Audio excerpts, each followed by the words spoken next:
మొదటిగా మన తండ్రైన దేవునికి కృతజ్ఞతాస్తుతులు చెల్లిస్తూ ఉన్నాను. అలాగే ఉదయకాల సమయంలో వాక్యమును వినుటకు సిద్ధంగా ఉన్న ప్రియ సహోదరి సహోదరులందరికీ నా వందనములు తెలియచేస్తూ ఉన్నాను. ప్రియమైన వారులారా, నిన్నటి దినాన మనము ఆదాము యొక్క సంతానము ఆదాము యొక్క సంతానముగా ఈ భూమి మీద ఉన్న మానవులు ఎటువంటి స్థితిని పొందారో, అనగా ఆదాము యొక్క వారసత్వంగా వేటినైతే పొందుకున్నారో వాటన్నిటిని గురించి మనము ధ్యానించాం. ఈరోజు క్రీస్తునందు, అనగా కడపటి ఆదాము అని చెప్పబడిన క్రీస్తునందు ఎటువంటి మేలులు, ఆశీర్వాదాలు అనుగ్రహించబడ్డాయో మనము ధ్యానిద్దాం. అందులో మొదటిగా కొరింథీయులకు రాసిన మొదటి పత్రిక 15వ అధ్యాయం 21వ వచనాన్ని మనం చదువుకుందాం.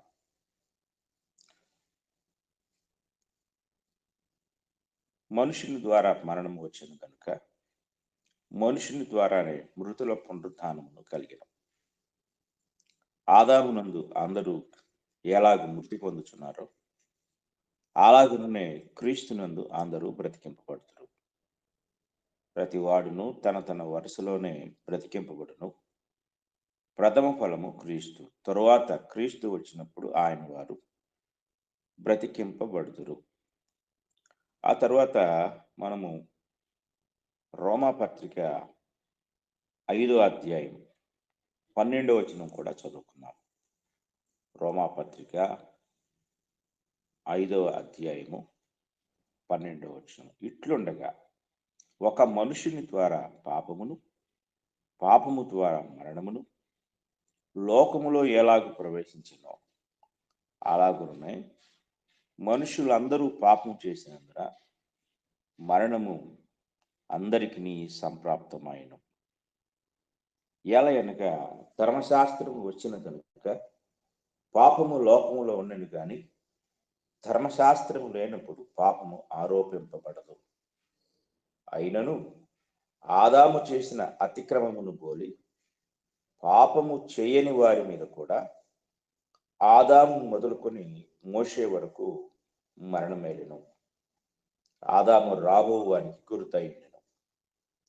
అయితే అపరాధము కలిగినట్లు కృపావరము కలుగలేదు. ఎట్లనగా ఒకని అపరాధము వలన అనేకులు చనిపోయిన ఎడల మరి ఎక్కువగా దేవుని కృపయు యేసుక్రీస్తును ఒక మనుషుని కృపచేతనైన దానమును అనేకులకు విస్తరించాను. మరియు పాపము చేసిన ఒకని వలన శిక్షావిధి కలిగినట్టు ఆ దానము కలుగలేదు. ఏలయనగా తీర్పు ఒక్క అపరాధముల మూలముగా వచ్చినదై శిక్షావిధికి కారణమైన కృపావరమైతే అనేకమైన అపరాధముల మూలముగా వచ్చినదై మనుష్యులు నీతిమంతులుగా తీర్చబడుటకు కారణమైన. మరణము ఒకని అపరాధమూలమున వచ్చినదై ఆ ఒకని ద్వారానే ఏలిన ఎడల కృపా బాహుళ్యమును నీతి దానమును పొందువారు జీవము గలవారై మరి నిశ్చయముగా యేసుక్రీస్తును ఒకరి ద్వారానే ఏలుదురు. కాబట్టి తీర్పు ఒక్క అపరాధమూలమున వచ్చినదై మనుషులకందరికి శిక్షావిధి కలుగుటకు ఎలాగూ కారణమైనో అలాగే ఒక్క పుణ్యకార్యము వలన కృపాదానము మనుషులందరికి జీవప్రదమైన నీతి విధింపుటకు కారణమైన. ఏలయనగా ఒక మనుషుని అవిధేయత వలన అనేకులు పాపులుగా ఎలా చేయబడిరో అలాగే ఒకని విధేయత వలన అనేకులు నీతిమంతులుగా చేయబడతారు. మరియు అపరాధము విస్తరించినట్లు ధర్మశాస్త్రము ప్రవేశించను. అయినను పాపము మరణమును ఆధారము చేసుకుని ఎలాగూ ఏలెనో అలాగే నిత్య జీవము కలుగుటకై నీతి ద్వారా కృపయు మన ప్రభు అయిన యేసుక్రీస్తు మూలముగా ఏలు నిమిత్తము పాపమెక్కడ విస్తరించును, అక్కడ కృప అపరిమితముగా విస్తరించను. ఈ వచనాలు జాగ్రత్తగా మనం పరిశీలించినట్లయితే ఎన్నో అద్భుతమైన విషయాలు, అంటే ఒక వ్యక్తి ద్వారా, అంటే ఆదాము ద్వారా మానవ జాతికి కలిగిన శాపగ్రస్తమైన స్థితి లేక నష్టాలు, అలాగే ప్రభు అయిన యేసుక్రీస్తు ద్వారా అనుగ్రహించబడిన దీవెనలు లేక మేలులు మార్చి మార్చి రచయిత పౌలు గారు మాట్లాడుతున్నాడు. ఇందులో మనము ఆదాము ద్వారా కలిగినవన్నీ తెలుసుకున్నాం. యేసుక్రీస్తు ద్వారా మనకు దేవుడు ఏమనుగ్రహించాడు అనే దాన్ని మనం ఆలోచించినట్లయితే ఇక్కడ ఈ యొక్క రోమీయులకు రాసిన పత్రికలో చాలా చక్కని వివరణ మనకు కనపడుతుంది. అపరాధము కలిగినట్టు కృపావరము కలుగలేదు. ఎట్లనగా ఒకని అపరాధం వలన అనేకులు చనిపోయిన, అంటే అపరాధము కలిగినట్టు అంటే అపరాధం యొక్క ఫలితము కలిగినట్లుగా. అపరాధం పాపం చాలా సింపుల్ గా అయిపోయింది. చాలా తేలిగ్గా వారు పండు తిన్నారు. ఆ పండు తిన్న తర్వాత వెంటనే వారు దాని యొక్క ఫలితానికి గురైపోయారు. కానీ కృపావరం అనేది పాపము లేక అపరాధము అంత తేలిగ్గా జరగలేదు. అయితే ఈ యొక్క అపరాధము నుండి విడిపించబడుట అనే ప్రక్రియ మనం ఆలోచించినప్పుడు దేవుని కృపయు యేసుక్రీస్తును ఒక మనుషుని కృపచేతనైన దానమును అనేకులకు విస్తరించారు.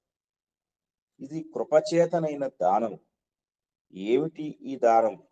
మరల 16వ వచనం, మరియు పాపము చేసిన ఒకరి వలన శిక్షావిధి కలిగినట్టు ఆ దానము కలుగలేదు.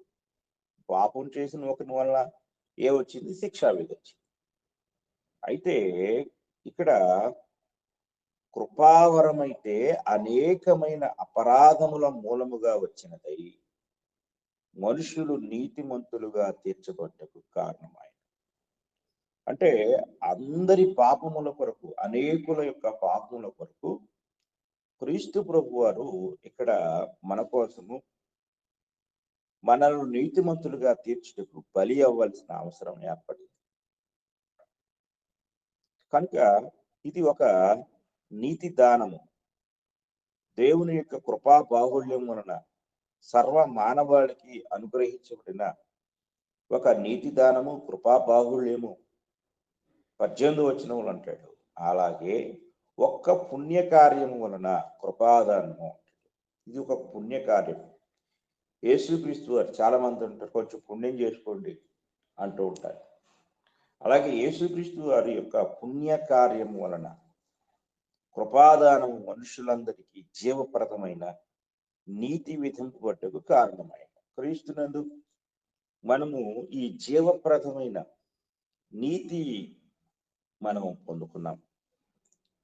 కనుక ఒక వ్యక్తి యొక్క అవిధేయత, 18-19 వచనంలో ఆదాము యొక్క అవిధేయత అనేకులను పాపులుగా చేస్తే క్రీస్తు ప్రభు యొక్క విధేయత అనేకులు నీతిమంతులుగా చేయబడ్డానికి కారణమైంది. అంటే క్రీస్తునందు మనము నీతిమంతులుగా చేయబడుతున్నాం. అలాగే 21వ వచనంలో నిత్య జీవం కలుగుటకై నీతి ద్వారా కృపయు మన ప్రభు అయిన యేసుక్రీస్తు మూలముగా ఏలు నిమిత్తము పాపం ఎక్కడ విస్తరించును అక్కడ కృప అపరిమితంగా విస్తరించను అనే మాట మనకి ఇక్కడ కనపడుతుంది. కనుక మనం జాగ్రత్తగా ఆలోచించినట్లయితే క్రీస్తునందు మనం ఏ లాభాలు లేక మేలులు, ఆశీర్వాదాలు పొందుకున్నాం, దీన్ని మనం చర్చించినట్లయితే ఎఫెసీ పత్రిక 1వ అధ్యాయం 4-6 వచనాలు మనం చదువుతున్నాం. ఎఫెసీ పత్రిక 1వ అధ్యాయము 4వ వచనం, 6వ వచనం. అందరికీ తండ్రి అయిన దేవుడు ఒక్కటే. క్షమించండి, ముందు 4 వచ్చిన శరీరం ఒక్కటే. క్షమించండి, 1వ అధ్యాయం 4వ అధ్యాయం చదువుతున్నాను. 1వ అధ్యాయం 4, 6 వచనాలు. 4వ వచనం, 1వ అధ్యాయం 4వ వచనం. ఎట్లనగా తన ప్రియుని యందు తాను ఉచితముగా మనకు అనుగ్రహించిన తన కృపామహిమ కీర్తి కలుగునట్లు తన చిత్త ప్రకారమైన దయా సంకల్పము చొప్పున యేసుక్రీస్తు ద్వారా తనకు కుమారులనుగా స్వీకరించుటకై మనలను ముందుగా తన కోసం నిర్ణయించుకొని మనము తన ఎదుట పరిశుద్ధులమును నిర్దోషులమునై ఉండవలని జగత్తు పునాది వేయబడక మునుపే ప్రేమ చేత ఆయన క్రీస్తులో మనలను ఏర్పరచుకున్నాం. ఈ యొక్క వచనాన్ని మనం చాలా జాగ్రత్తగా పరిశీలించితే, ఆదామునందు మనం అందరము అపరాధమైపోయాము, పాపులమైపోయాము. అంటే ఆ యొక్క పాపానికి లేక ఆ స్వభావానికి మనమంతా లోనైపోయాం. ఆదాము యొక్క పాప ఫలితాలను అతని సంతతిగా ఉన్న యావత్ మానవ జాతి పొందుకుంది. అయితే క్రీస్తునందు దేవుడు మనలను తిరిగి తన కుమారులుగా స్వీకరిస్తున్నాడు. అంటే అపరాధము ద్వారా లేక ఆదాము యొక్క పాపం ద్వారా దేవుని సంతానమైన మనము దేవుని యొక్క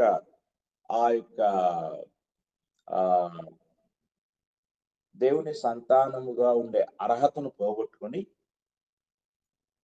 మనము కేవలం ఆదాము సంతానంగా మిగిలిపోయాం. ఆదాము సంతానముగా మిగిలిపోయిన మనలను, ఆదాము యొక్క స్వభావానికి గురైన మనలను క్రీస్తునందు తిరిగి దేవుని కుమారులనుగా స్వీకరించుటకై, అనగా తన కుమారునిగా స్వీకరించుటకై ఆయన ముందుగా నిర్ణయించుకున్నాడు. మనము తన ఎదుట పరిశుద్ధులమును నిర్దోషులమునై ఉండవలని జగత్తు పునాది వేయబడక మునిపే ప్రేమ చేత ఆయన క్రీస్తులో మనను ఏర్పరచుకున్నాడు. అంటే దేవుని యొక్క పరిశుద్ధులముగా నిర్దోషులముగా ఉండాలనే దేవుని యొక్క సంకల్పాన్ని, ఆలోచన క్రీస్తునందు ఆయన తిరిగి పునరుద్ధరించారు. కనుక మనము తిరిగి పునరుద్ధరించబడే ఆ మహాభాగ్యాన్ని క్రీస్తునందు మనము పొందుకున్నాం. క్రీస్తునందు పరిశుద్ధపరచబడుతున్నాం. క్రీస్తునందు దేవుని కుమారులం అవుతున్నాం. ఇది మనం జాగ్రత్తగా గ్రహించాలి. తరువాత ఇంకొక విషయాన్ని మనం ఆలోచించినట్లయితే, ఆ దేవుని యొక్క మహాకృప ఈ వచనంలో, అంటే 6వ వచనంలో మనకి ఏమి నేర్పిస్తుంది అంటే, మనము క్రీస్తునందు ఇటువంటి గొప్ప భాగ్యాన్ని పొందటం అనేది జగత్తు పునాది వేయబడక మునిపే దేవుడు మనకు అనుగ్రహించుటలో ఆయన అపారమైన ప్రేమ, కృప మన పట్ల ఎంత స్థిరంగా ఉందో మనం జాగ్రత్తగా గ్రహించాలి. ఆదాము ఎప్పుడు మనకు పరిచయం చేయబడ్డాడు అంటే, మనకు ఈ సృష్టి యొక్క, అంటే ఆదికాండం 1వ అధ్యాయం 2వ వచనం, లేక ఆదికాండం 1వ అధ్యాయం 2వ అధ్యాయం చూస్తే మనకు ఆదాము యొక్క నిర్మాణం లేక సృష్టి ఇవన్నీ మనకు కనపడతాయి. కానీ మహోన్నతుడైన దేవుడు దైవ కుమారులమైన మనలను దైవత్వాన్ని పోగొట్టుకొని కేవలము నరులముగా, అంటే ఆదాము యొక్క సంతతిగా మాత్రమే మనం మిగిలిపోతే, తిరిగి కేవలము మనిషి సంతానం అనగా మానవ సంతానముగా మిగిలిపోకుండా తిరిగి దేవుని సంతానముగా లేక దేవుని పిల్లలుగా మనం చేయబడటానికి ఆయన సంకల్పము దీర్ఘకాలికమైనది. ఆయన యొక్క ప్రణాళిక జగత్తు పునాది వేయబడక మునిపే ఆయన యొక్క ప్రణాళిక మన పట్ల చేయబడింది. చూడండి, పేతురు మొదటి పత్రిక మొదటి అధ్యాయము 18వ వచనం నుండి మనం చదువుకుందాం. పితృపారంపర్యమైన మీ వ్యర్థ ప్రవర్తనను విడిచిపెట్టినట్లుగా వెండి బంగారముల వంటి క్షయ వస్తువుల చేత మీరు విమోచింపబడలేదు గాని అమూల్యమైన రక్తము చేత, అనగా నిర్దోషమును నిష్కళంకమును గొర్రెపిల్ల వంటి క్రీస్తు రక్తము చేత విమోచింపబడితరని మీరు ఎరుగుదురు కదా. ఆయన జగత్తు పునాది వేయబడక మునుపే నియమింపబడెను. జాగ్రత్తగా మనం గమనించాలి. అంటే జగత్తు పునాది వేయబడక మునుపే ఆదాము సంతతిగా, కేవలం ఆదాము సంతతిగా, ఆదాము యొక్క పాప ప్రభావానికి లోనైపోయి నాశనకరమైన స్థితిలో ఆ యొక్క రెండవ మరణానికి పాత్రులుగా చేయబడిన యావత్ మానవ జాతిని అంతటిని తిరిగి తన కుమారులుగా చేసుకోవాలి, దైవ కుమారులుగా, ఆత్మ సంబంధమైన పిల్లలుగా చేసుకోవడానికి జగత్తు పునాది వేయబడక మునిపే దేవుడు ఒక పాప పరిహారాన్ని లేక ప్రాయశ్చిత్తాన్ని లేక ఆ పాపమునకు చెల్లించబడవలసిన క్రయధనాన్ని, పెనాల్టీ అమౌంట్ ని ఎప్పుడు దేవుడు సిద్ధపరిచాడు అంటే అది జగత్తు పునాది వేయబడక మునిపే. ఇది ఎంత అద్భుతమైన ఆలోచన. ఇందులో ఆదాము విషయాన్ని మనం పక్కన పెడితే, ఆదాము మొదలుకొని యావత్ మానవ జాతి అంతటి కొరకు కూడా దేవుడు ఎంత భవిష్యత్ ప్రణాళిక కలిగి ఉన్నారు, ఎంత గొప్ప ఆలోచన కలిగి ఉన్నారు. ఆయన ముందు చూపు లేక ముందస్తు ప్రణాళిక సర్వ మానవాళి కొరకు ఎంత గొప్ప ఆలోచనతో ఉంది. ఆ ఆలోచనలో ప్రభు అయిన యేసుక్రీస్తు వారు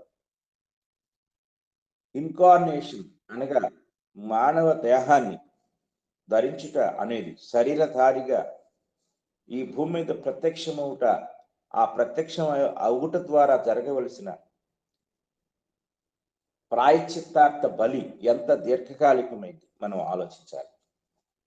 హెబ్రీ పత్రిక 2వ అధ్యాయం 14వ వచనం మనం చదువుకున్నట్లయితే అందులో ప్రభు అయిన యేసుక్రీస్తు వారిని గురించి ఇక్కడ మనకు ఒక మంచి వచనం కనపడుతుంది. కాబట్టి ఆ పిల్లలు రక్త మాంసములు కలవారైనందున ఆ ప్రకారమే మరణము యొక్క బలము గలవారిని, అనగా అపవాదిని మరణము ద్వారా నశింపచేయుటకును, జీవితకాలమంతయు మరణ భయము చేత దాస్యమునకు లోబడిన వారిని విడిపించుటకును ఆయన కూడా రక్త మాంసములలో పాలివాడాయను. ఇక్కడ చూడండి, ఇవన్నీ కూడా ఆదాము ద్వారా సంభవించిన ఆ యొక్క ఫలితాలు. ఒకటి, మరణము యొక్క ఫలము గల వారిని, అనగా అపవాదిని మరణము ద్వారా నశింపచేయుటకు. అంటే ఆదాము యొక్క పాపము ద్వారా సంక్రమించిన మరణం ఉంది కదా, ఆ మరణము యొక్క ప్రభావము నుండి మరణానికి భయపడుతూ జీవితకాలం అంతయు మరణ భయము చేత మరణం మరణం మరణం ఈ మరణం మానవ జాతి అంతటిని భయపడుతున్న పరిస్థితుల్లో ఆ మరణము నుండి విడిపించడానికి యేసుక్రీస్తు వారు రక్త మాంసములలో పాలివాడయ్యారు. అలాగా పాలివాడు అవుట ద్వారా ఆదాము ద్వారా సంక్రమించిన ప్రతి చెడును లేక ప్రతి శాపగ్రస్తమైన స్థితి నుండి ఆయన మనల్ని విడిపించుటకు ముందస్తు లేక భవిష్యత్ ప్రణాళికగా ఆయన చేయబడ్డారు.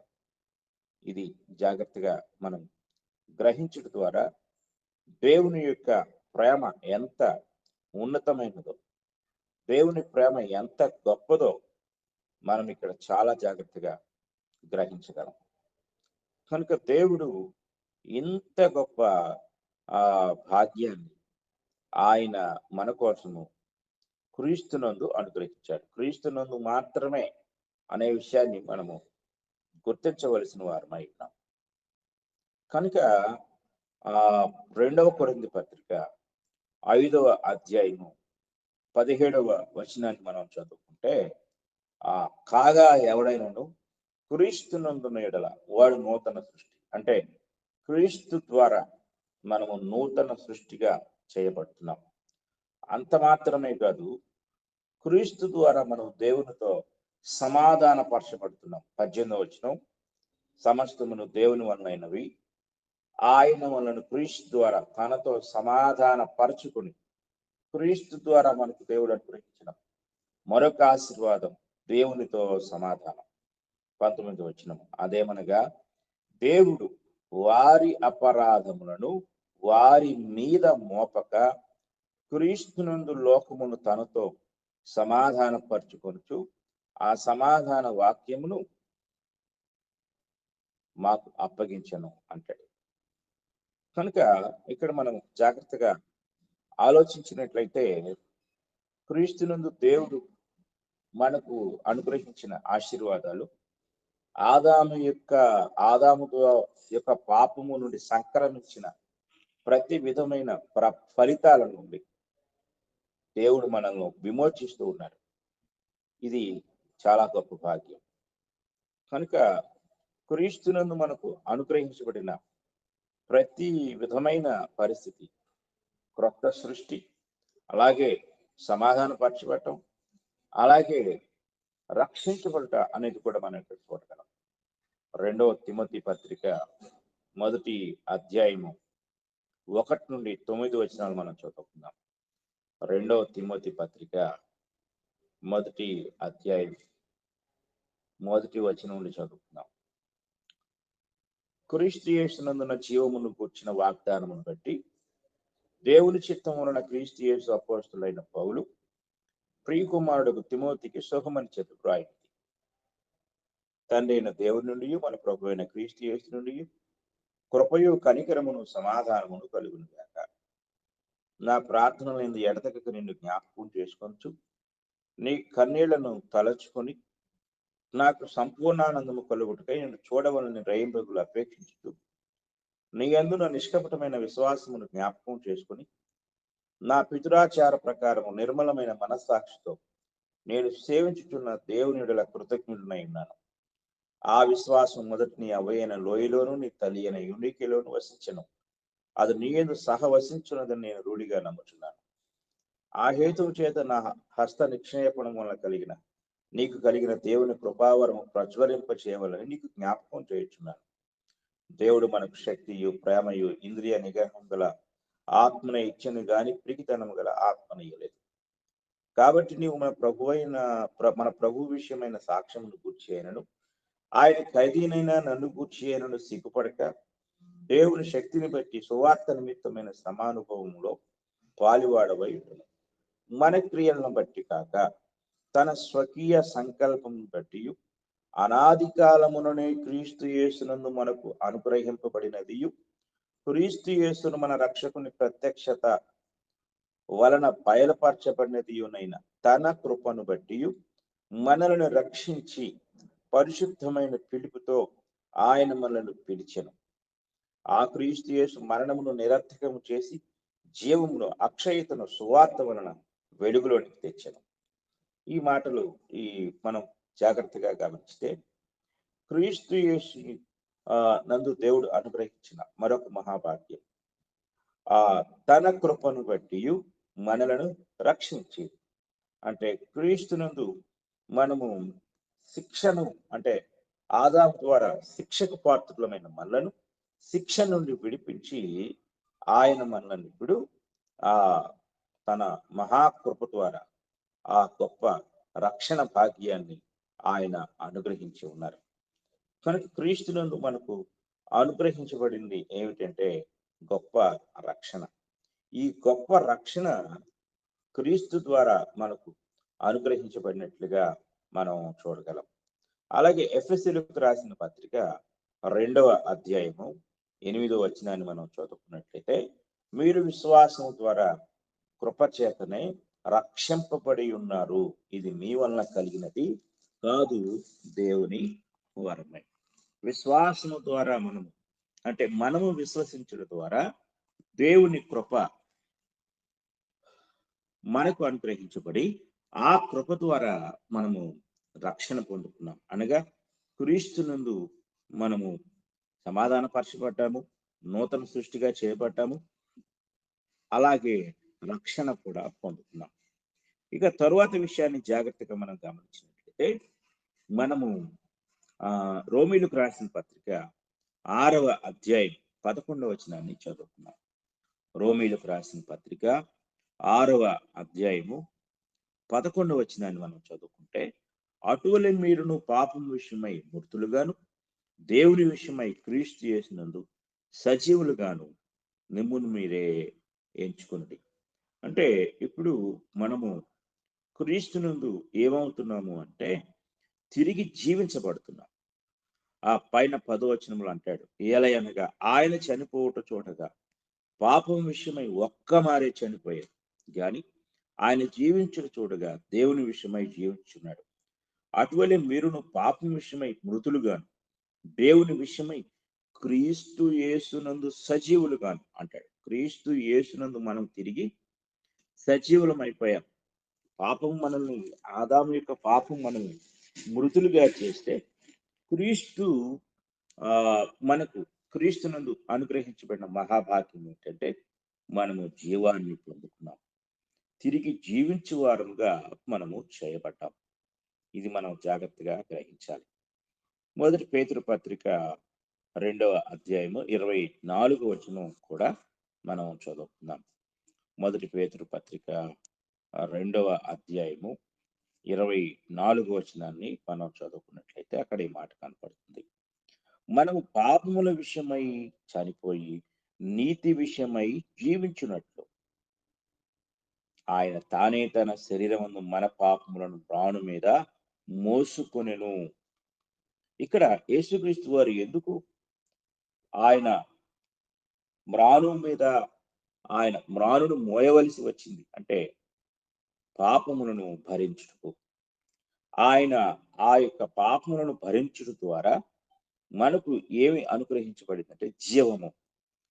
మనము ఇంతకు ముందు చదువుకున్న రోమపత్రికలోను, అలాగే ఇప్పుడు చదువుకున్న పేతురు పత్రికలోను క్రీస్తునందు మనకు ఏమి అనుగ్రహించబడిందంటే జీవం అనుగ్రహించబడింది.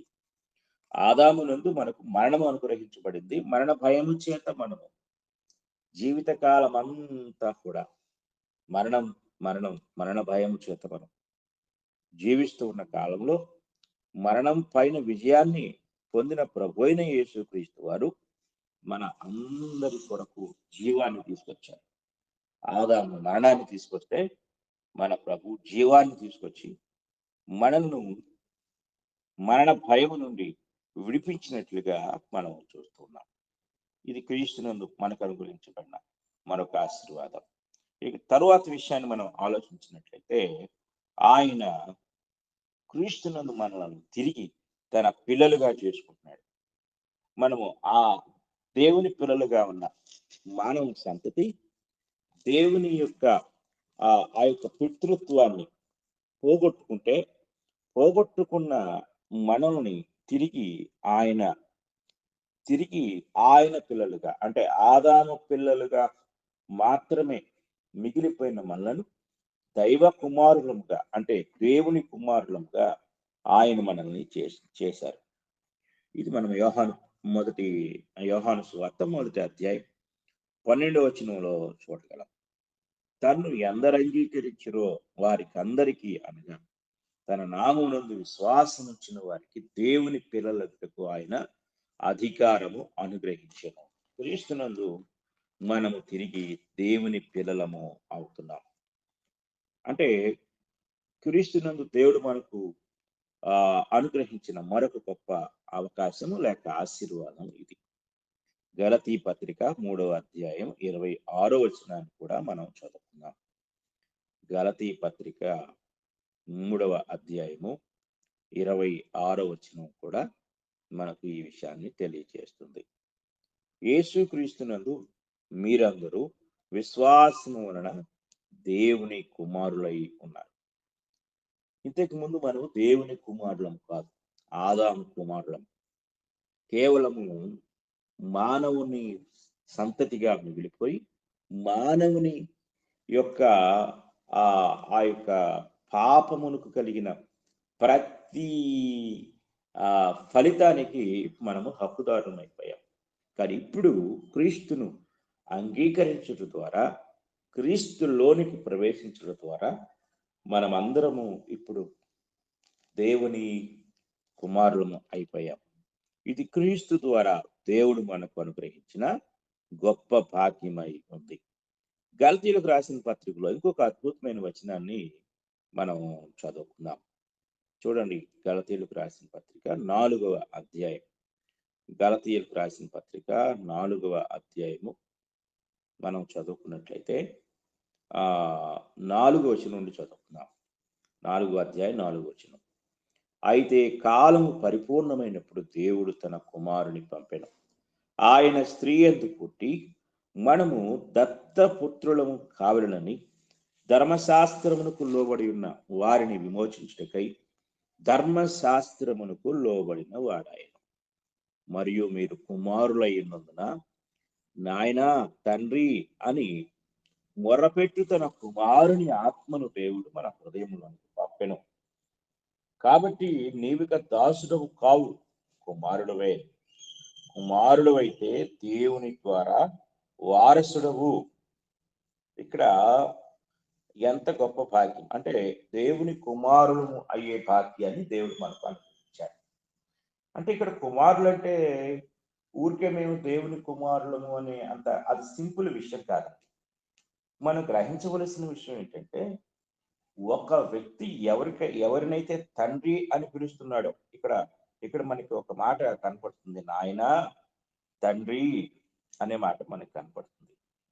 ఇక్కడ నాయన, తండ్రి అనే ఒక గొప్ప భాగ్యం మనకి దేవుడు అనుగ్రహించడం ద్వారా ఎవరినైతే నాయన, తండ్రి అని పిలుస్తున్నామో ఆ యొక్క తండ్రి యొక్క సమస్త ఆస్తికి మనము వారసులం అవుతున్నాం. అందుకే ఇప్పుడు మనము ఎవరైనా సరే ఒక వ్యక్తిని తండ్రి అని పిలుస్తున్నారంటే ఆ కన్నబిడ్డలు మాత్రమే ఆ హక్కు కలిగి ఉంటారు. ఇంకెవరైనా సరే తండ్రి అని పిలిస్తే మనం ఎవరు పిలవరు, మనం దాన్ని అంగీకరిస్తాం. లేదా ఎవరైనా సరే ఒక వ్యక్తి ఫలానా వ్యక్తి నాకు తండ్రి అని కోర్టులో వ్యాజ్యం వేశాడంటే దాని అర్థం ఏంటంటే, అతను తండ్రిగా ఉన్న వ్యక్తి యొక్క సమస్త ఆస్తికి వారసత్వాన్ని, హక్కును అడుగుతున్నాడు. ఊరికే తండ్రి అని పిలవటం వల్ల ఇబ్బంది ఏమి లేదు. కానీ దాని వెనకాల ఉన్న విషయం ఏంటంటే, అతని యొక్క సమస్త ఆస్తిలో అతను పాలువాడు కాబోతున్నాడు. కోర్టు ఒకవేళ అతనికి అనుకూలంగా తీర్పునిచ్చి ఇతడు ఫలానా వ్యక్తి కుమారుడు అని చెప్పి కోర్టు నమ్ముతుంది అని తీర్పు ఇచ్చిందంటే వెంటనే అతను ఆ తండ్రి ఇంటికి వెళ్ళిపోతాడు. ఆ తండ్రి ఇంటిలో ఉన్న ప్రతిదీ అతనికి ప్రతి దాని మీద అతనికి హక్కు ఏర్పడుతుంది. ప్రతి దానిని అతడు పొందుకుంటాడు. అలాగే తండ్రి కూడా ఆ కుమారుని విషయంలో బాధ్యస్థుడై ఉంటాడు. అంటే బాధ్యతలు వహించవలసిన వాడై ఉంటాడు. అతనికి కలిగే ప్రతి దాంట్లో కూడా, ప్రతి అవసరతలో కూడా బాధ్యత వహించవలసిన వాడై ఉంటాడు. ఇది కుమారత్వం అంటే. ఊరికే తండ్రి తండ్రి అని పిలిస్తే కాదు. కనుక మనము జాగ్రత్తగా ఆలోచించినట్లయితే ప్రభువైన యేసుక్రీస్తు వారు ఆయన ఈ లోకంలో ఉన్నప్పుడు చెప్పిన ఒక మాట మనం జ్ఞాపకం చేసుకున్నట్లయితే, ప్రభువా ప్రభువా అని పిలిచి ప్రతి వాడును పరలోక రాజ్యములో ప్రవేశింపడు, కానీ పరలోకమందున్న నా తండ్రి చిత్త ప్రకారము చేయువాడే ప్రవేశించును అంటాడు. కనుక మనం జాగ్రత్తగా గమనించవలసిన వారమై ఉన్నాం. ఇక్కడ క్రీస్తు ద్వారా తండ్రి యొక్క ఆస్తికి, తండ్రి యొక్క నిత్య స్వాస్థ్యానికి హక్కుదారులమయ్యే మహాభాగ్యాన్ని దేవుడు అనుగ్రహించాడు. క్రీస్తునందు అది మనకు అనుగ్రహించాడు. అందుకే ఇక్కడ అంటున్నాడు, నాయనా తండ్రి అని మొరపెట్టు తన కుమారుని ఆత్మను దేవుడు మన హృదయంలోనికి పంపాను. కాబట్టి నీవిక దాసుడవు కావు, కుమారుడవే. ఇది మనం జ్ఞాపకం చేసుకుంటే ఒక ఒక విషయాన్ని మనం అంటే ఉపమానంలో ఉన్న ఒక విషయాన్ని మనం గుర్తు తెచ్చుకోవాలి. లూకాసు వార్త 15వ అధ్యాయంలో, లూకాసు వార్త 15వ అధ్యాయంలో తప్పి 3 ఉపమానాలు ఉంటాయి. అందులో ఒకటి పోగొట్టుకున్న నాణ్యం, తప్పిపోయి తిరిగి దొరికిన గొర్రె, అలాగే తప్పిపోయి తిరిగి వచ్చిన కుమారుడు. ఈ కుమారుడు తండ్రి ఇంటికి వచ్చాడు.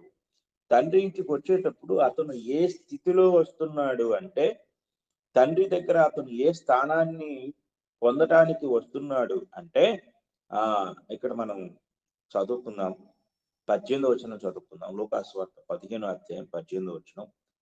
నేను లేచి నా తండ్రి యొద్దకు వెళ్ళి, తండ్రి, నేను పరలోకమునకు విరోధముగాను నీ ఎదుట నువ్వు పాపము చేసి తిని, ఇక మీదట నీ కుమారుని అనిపించుకున్నట్టుకు యోగ్యుడను కాను, నన్ను నీ కూలివారిలో ఒకటిగా పెట్టుకొనుమని అతనితో చెప్పుదును అనుకుని లేచి తండ్రి యొద్దకు వచ్చెను. అంటే అతను ఏం పోగొట్టుకున్నాడు అతనికి తెలుసు. కుమారత్వపు హక్కును అతను పోగొట్టుకున్నాడు. కుమారత్వపు హక్కు అంటే ఊరికే తండ్రిని పిలవటం కాదు. తండ్రి యొక్క ఆస్తిలో ఉండే ప్రతి విధమైన దానికి అతడు వారసుడవుతాడు, హక్కుదారుడవుతాడు. కనుక ఆ యోగ్యత ఇప్పుడు నాకు లేదు.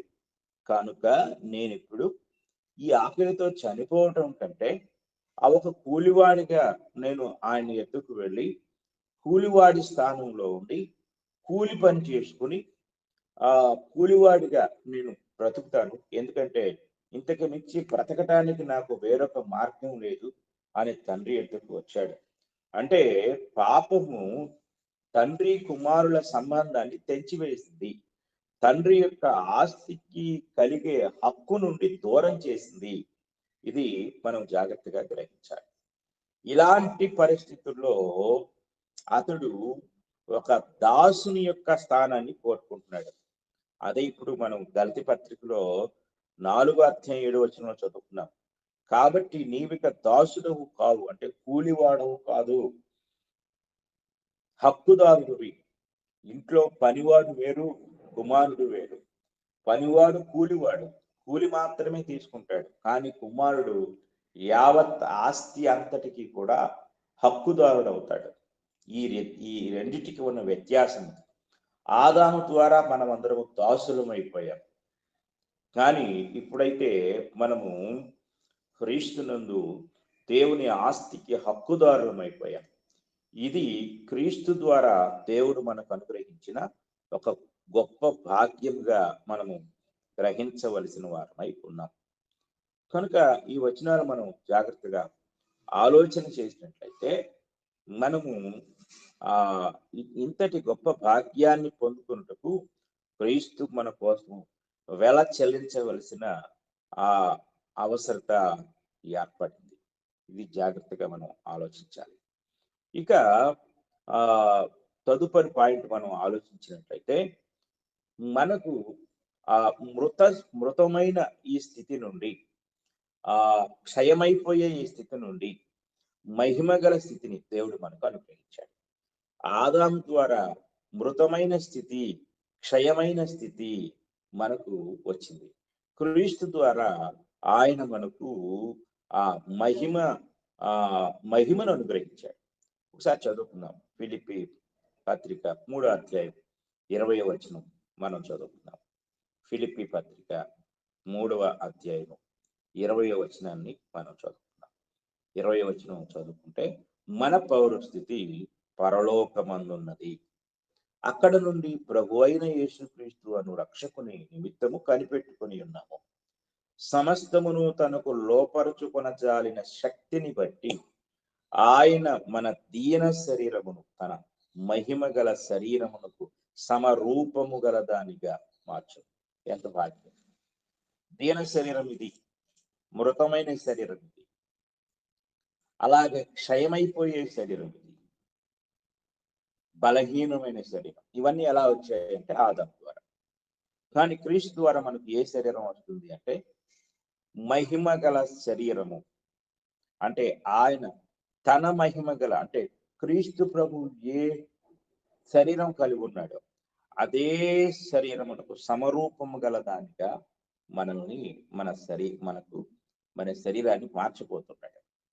ఇది జాగ్రత్తగా మనం గ్రహించాలి. క్రీస్తునందు మనకు అనుగ్రహించబడిన మరొక గొప్ప భాగ్యం ఏమిటంటే మహిమ కలిగిన శరీరాన్ని దేవుడు మనకు ఇవ్వబోతూ ఉన్నాడు. అది మనకు వాగ్దానం చేశారు. 2వ కొరింథీ పత్రిక మనము చదువుకున్నట్లయితే 5వ అధ్యాయము 1వ వచనాన్ని మనం చదువుకుందాం. భూమి మీద మన గుడారమైన ఈ నివాసం శిథిలమైపోయినను చేతి పని కాక దేవుని చేత కట్టబడినదియు నిత్యమైనదియునైన నివాసము పరలోకమందు మనకున్నదని ఎరుగుదుము. మన కోసం దేవుడు దాన్ని రిజర్వ్ చేసి ఉంచాడు, భద్రపరిచి ఉంచాడు. మనము ఆ ప్రభు యొక్క రాకడలో ఆయనతో పాటు మనం ఆ యొక్క నిత్యజీవములోనికి ప్రవేశించినప్పుడు మనము ఈ యొక్క బలహీనమైన శిథిలమైపోయే లేక దీన శరీరం దాన్ని మన నుండి విడిపించి తన మహిమ కలిగిన శరీరాన్ని, నిత్యమైన శరీరాన్ని మన కొరకు ఆయన పరలోకంలో అమర్చటానికి సిద్ధంగా ఉన్నాడు. మనం దిగంబరులము కాక వస్త్రము ధరించుకున్న వారముగా కనబడుతుంది. కాబట్టి పరలోకము నుండి వచ్చు మన నివాసము దీనిపైన ధరించుకున్న నపేక్షించుచు దీనిలో మూలుగుచున్నాం.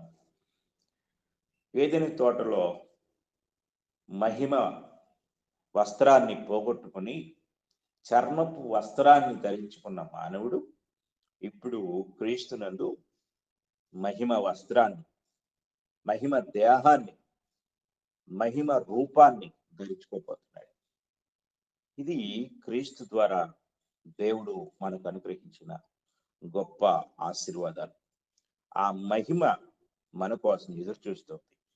ఆ మహిమను మనం పొందటానికి దేవుడు ఆయన ఎదురు చూస్తూ ఉన్నాడు. మనం ఎప్పుడు ఆయన దగ్గరికి వెళ్తామో ఆ యొక్క మహిమ దేహం మనకు ఇవ్వబడుతుంది.